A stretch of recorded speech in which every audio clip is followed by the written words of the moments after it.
नमस्कार, मी डॉक्टर सागर घडते, विटिओ retina consultant म्हणून एच.व्ही. देसाई आय हॉस्पिटलमध्ये कार्यरत आहे। आज आपण जागतिक मधुमेह दिवस म्हणजे 14 नोव्हेंबर असल्यामुळे त्याच्याबद्दल काही माहिती देणार आहे की शुगर किंवा मधुमेह किंवा डायबिटीज या आजारामध्ये डोळ्यांमध्ये काय परिणाम होतात। आता जर तुम्हाला पहिल्यांदा लक्षात आलं की तुम्हाला मधुमेह हा आजार याचं निदान झालेलं आहे, तर जसं आपण रक्तातली साखर किती आहे ही तपासणी करतो, सगळ्या अवयवांची तपासणी करतो, त्यासोबत तुम्ही डोळ्यांच्या डॉक्टरांकडे जाऊन डोळ्यातील मागचा पडदा तपासला गेला पाहिजे। जेव्हा तुम्ही डोळ्याच्या डॉक्टरांकडे जातात ते डोळ्यात ड्रॉप टाकून फंडोस्कोपीनी किंवा इनडायरेक्ट ऑफ्थॅल्मोस्कोपीनी तुमचा मागचा पडदा तपासणी करतात आणि त्याच्यानुसार तुमच्या डोळ्यांमध्ये तो आजार सुरू झालाय का किंवा नाही त्याच्याबद्दल तुम्हाला माहिती देतात। हा आजार जेव्हा सुरुवातीला होतो त्यावेळेस बऱ्याच वेळा पेशंटला कुठलीही लक्षणं नसतात। अशा आजारामध्ये हळूहळू तो आजार अशा टोकापर्यंत पोहोचतो की तिथून अचानक एके दिवशी तुमची नजर कायमस्वरूपी कमी होऊ शकते।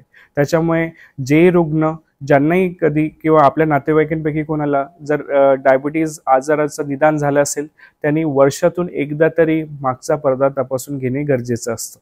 तर बऱ्याच वेळा असंही असतं की बऱ्याच रुग्णांना माहिती नसतं की त्यांना डायबिटीज आजार आहे आणि ते आमच्याकडे येतात। तपासणीमध्ये लक्षात येतं की त्यांच्या डोळ्यातल्या रक्तवाहिन्यांमध्ये लिकेज सुरू झालेला आहे आणि तेव्हा जेव्हा आम्ही डायबिटिक रेटिनोपॅथी डायग्नोज करतो आणि त्याच्यानंतर त्यांना लक्षात येतं की त्यांना डायबिटीज हा आजार आहे। तर हा आजार जेव्हा तुम्हाला डोळ्यामध्ये परिणाम सुरू होतो म्हणजे निदान कमीत कमी 5 ते 6 वर्ष झाल्यावर डोळ्यामध्ये याचे परिणाम सुरू होतात आणि लक्षात घ्या ज्या वेळेस डोळ्यांमध्ये परिणाम सुरू झाले त्या क्षणाला किडनीमध्ये पण त्याचा दुष्परिणाम झालेला असतो।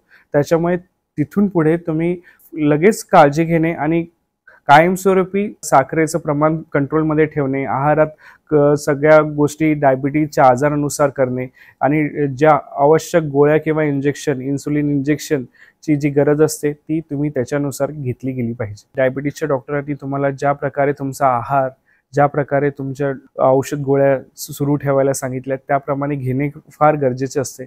जर साखरेचं प्रमाण कमी जास्त झालं तर त्याच्यामुळे हा आजार डोळ्यामध्येही वाढत जाऊ शकतो आणि तो वाढत गेला तर एका स्टेजपेक्षा जर आजार जास्त वाढला तर डोळ्याची दृष्टी कायमस्वरूपी कमी होते। त्याला निओव्हास्क्युलर ग्लॉकोमा सुद्धा असं म्हटलं जातं। कुठलाही व्यक्ती 45 वर्षापेक्षा वय जास्त असेल त्यांनी एक स्क्रीनिंग टेस्ट म्हणून डोळ्याचे सगळ्या तपासणी करून घ्यायला पाहिजेत। त्याच्यानंतर कुठलाही जसं नुसतं डायबिटीज नव्हे तर काचबिंदू बीपी मुळे होणारे परिणाम हे सगळे डिटेक्ट करायला मदत होते। त्याच्यामुळे ज्यांना कुठलाही आजार नसेल त्यांनी सुद्धा पुढे आपल्याला हा आजार उद्भवू नये याच्यासाठी दर एकेका वर्षांनी वयाच्या 45 वर्षानंतर ते चेकअप करत राहणं गरजेचं आहे। धन्यवाद।